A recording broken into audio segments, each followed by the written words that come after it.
Call to order the Tuesday, September 23rd meeting of the St. Bernard Community Improvement Corporation. If we could please have a roll call by the Secretary. President Stuchel. Present. Tom Rolfson. Present. Bob Culbertson's absent. Chris Schildmeyer's here. Joe Brickler. Here. Peggy Brickwiggs. Here. Ray Culbertson's absent. Jeff Edwards. Here. Eileen Palmer. Here. Chris Sauer. Here. Amy Yosmali. Amy Yosmali's absent but on our way, I think. Meredith Hughes. Present. Taylor Greenwald's absent. Mark Quendling. Here. All right. As far as minutes, I sent them out by text. So you should have a copy of them as well, and they're also attached here to your agenda. I don't know if anyone had an opportunity to read over that, but I'd like to ask for a motion to accept the minutes as presented, or whether or not there are any corrections. Tom, did we spell your name correctly? Yep. I'll make a motion to accept the minutes.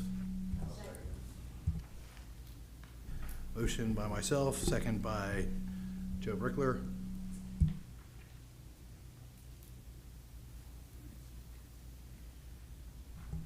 Okay, as far as the treasurer's report, I'll give that for Bob Culberson. In the Fifth Third account, we have $161,086.35. In the First State account, we have $5,328.87. Also, I have something to read from Mr. Culberson. Dear members of the board, please accept this letter as my formal resignation from the board of the St. Bernard Community Improvement Corporation, effective December 31, 2025 or sooner. I am grateful for the opportunity to have served as treasurer and to contribute to the organization's mission. Unfortunately, due to the demands of my full-time employment, I am unable to dedicate the necessary time and attention to that role requires. I believe that it is in the best interest of the organization is for me to step aside so that someone with the ability to fully commit can serve in this capacity. It has been a true privilege to work alongside such dedicated group of individuals, and I wish the board continued success in advancing the improved work of the corporation. Please let me know how I can best assist in transitioning my responsibilities to ensure a smooth handoff. With that being said, I know we had made discussion or had previous discussion about elections, which again would be something that would occur after the first, but we do need to fill this position, the vacancy. But regardless of bringing on a new member, we still need to find someone within the board, whether we wait, again, until we bring on the next new member, hopefully in another month, to discuss having someone transition in the treasurer's position. Yes, I have the ability to sign checks. Yes, I can pay the bills, but that's really not my role, and there should be someone else serving in that capacity. So whether or not there's someone here currently that has an interest, or whether we want to table that for 30 days, wait and see what happens, and unanimously elect a new person to the board and make them the treasurer the same night. So no, but either way, we need somebody that has that ability, and we could have, again, I'd like to have some overlap with, while Bob is willing to assist in that transition, at least not so much in the payment of bills, but as far as the transfer of the accounting procedures that we've established, because again, probably one of the more annoying features of being treasurer is dealing with our annual audits.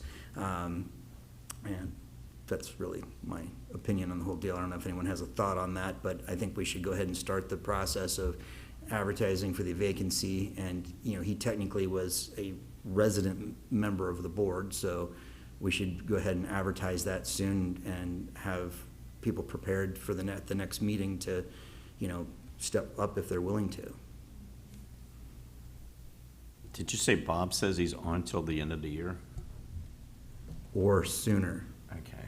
But it would make sense to have an overlap, a transition period while he's willing to help, so that we could bring on that new person, have a newly established treasurer, let him transfer everything. We have a laptop, that kind of thing, so that he can work with them as far as in the accounting procedures that he's established. Would we be looking for somebody that has an accounting background? Not necessarily, but somebody that's comfortable with handling this kind of procedure. So we're not going to have the fortune of having another CPA.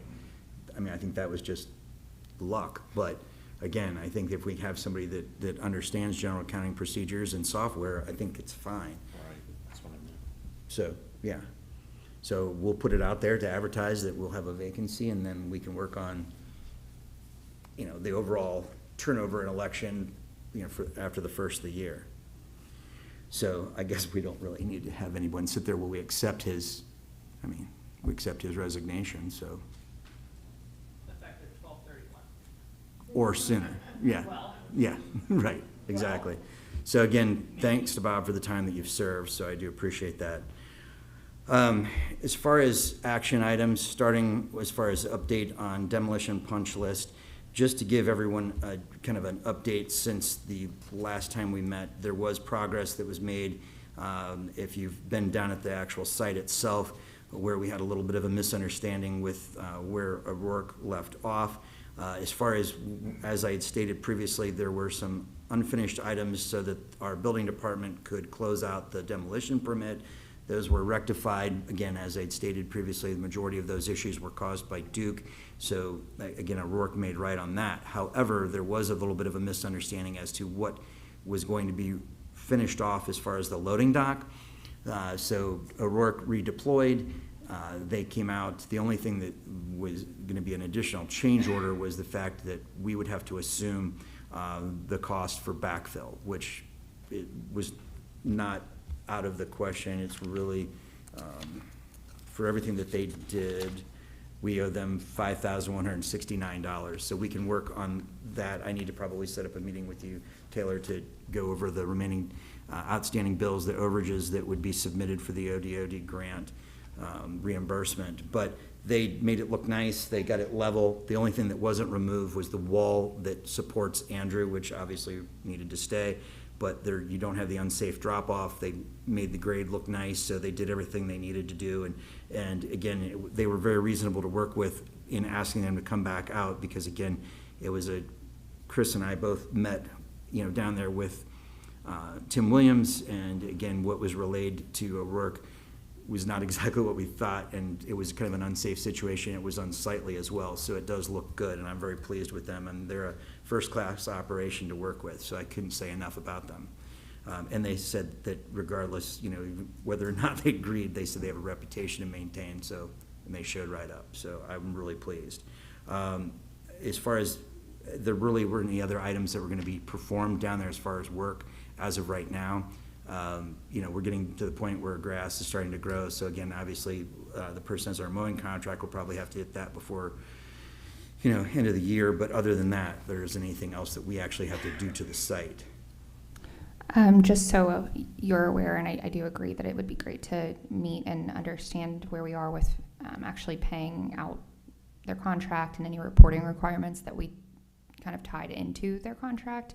The next reimbursement round for ODOD through the Port Authority, we would have to have all materials to them by close of business on September 29th, so it's coming up.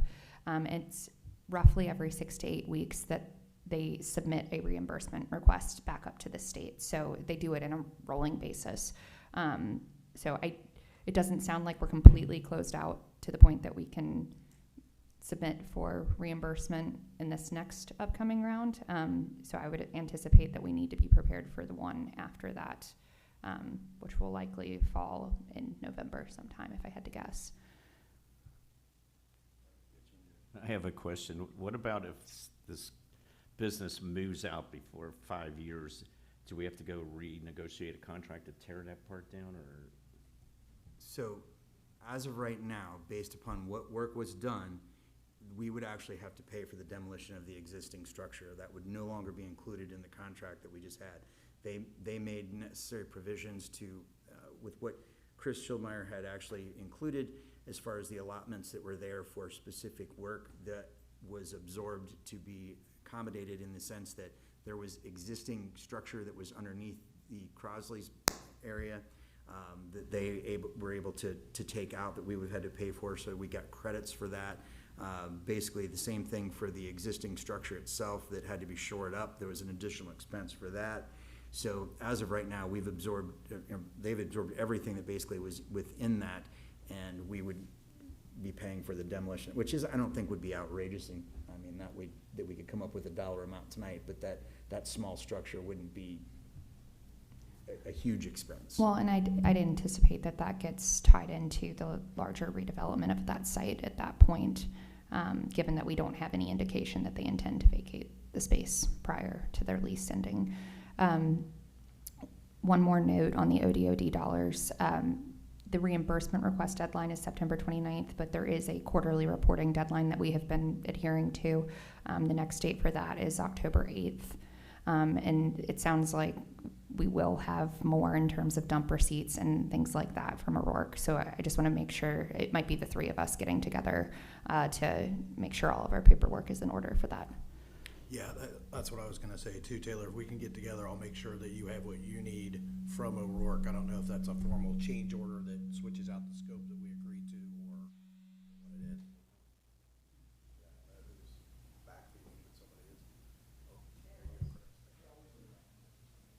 So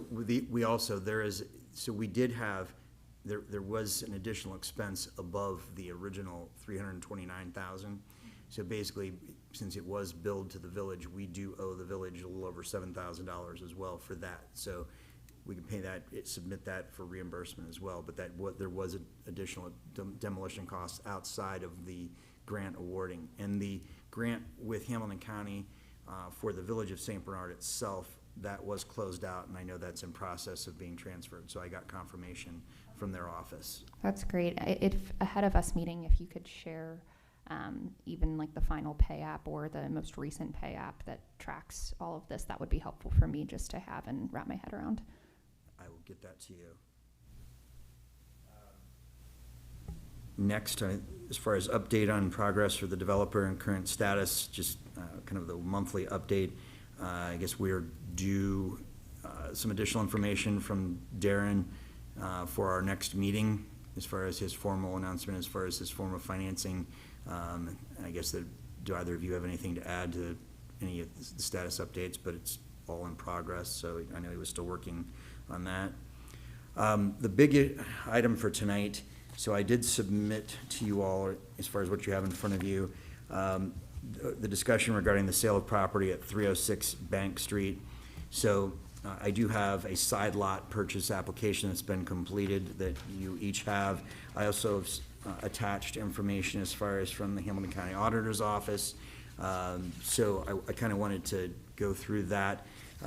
We had asked him to please complete this as far as, basically if you need a few minutes to run through that, if you hadn't had a chance to look at that at all since you've been here. But basically, he does want to make some improvements to the property itself and kind of add to his footprint. And if you need a few minutes just to kind of review that, I'd be glad to let you look at that. He's made an actual offer on the purchase for that property of $5,000. Again, this is not a buildable lot.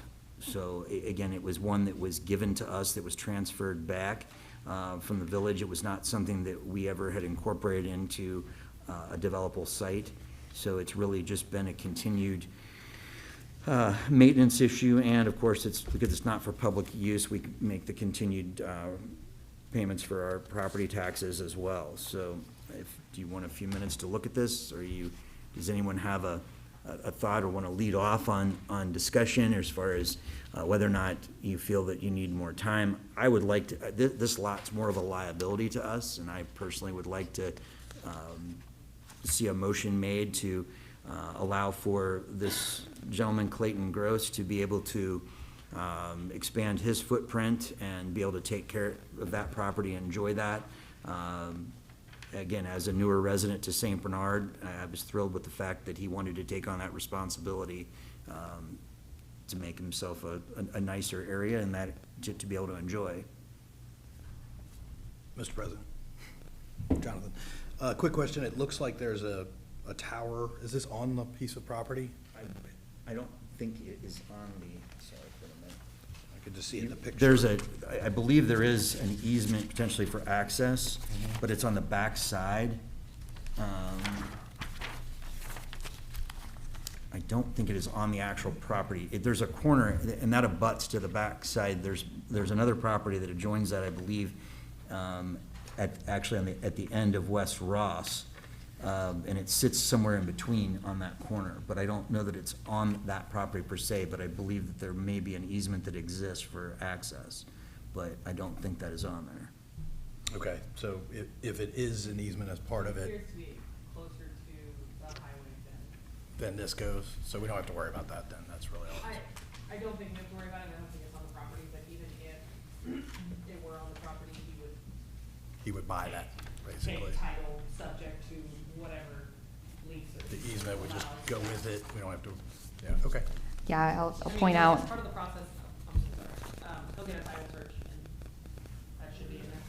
Yep, and I just wanted to point out too, one of the basic requirements in terms of sale for this is that it's sold as is. So whatever comes with the property continues with the property. that was my only question.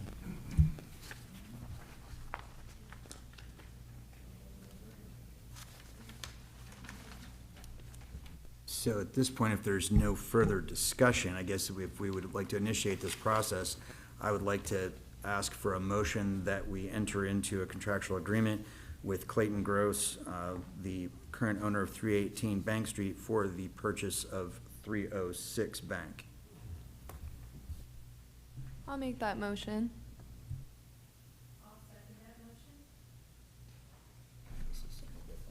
Okay, this is an up-down vote, I assume? So motion made by Ally Palmer, seconded by Amy Osmali.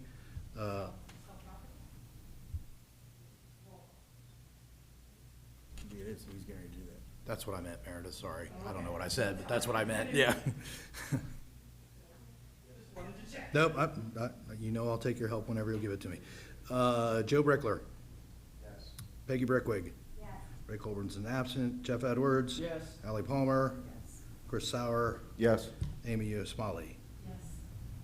And then I will vote yes. And you can ask me too if you wish. I'm just going up the list this time. Bob Culbertson's absent. Tom Rolfson. Yes. Jonathan Stugel. Yes, All yeses, no no. On the top.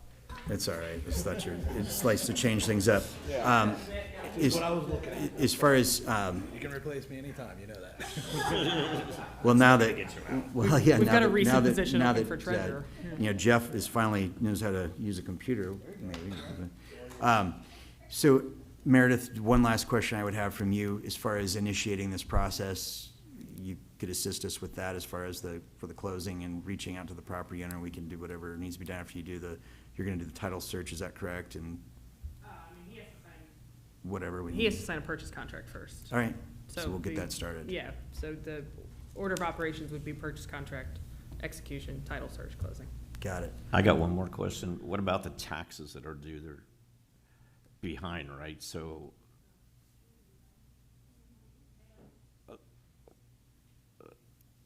up to when they buy the property. Oh, you mean the tax proration? Yeah, we'll take care of that at closing. Okay. Yeah, they're not delinquent. Okay. So as far as, we're pretty much for the evening, that unless anyone else has anything on the board, as far as open discussion or additional agenda items, does anyone have anything? Tom? You sure? Well, hold on a minute. All right. I know you were writing before we got here. Anyone in the audience have anything that they'd like to ask? So at this time, again, just a quick recap, I will be putting out an announcement that we do have an opening on the board. So that'll be done before our next meeting, and hopefully have interested candidates here for our next meeting. At this time, I show our next meeting on Tuesday, October 28th, here in council chambers at 6 p.m. Do I have a motion to adjourn?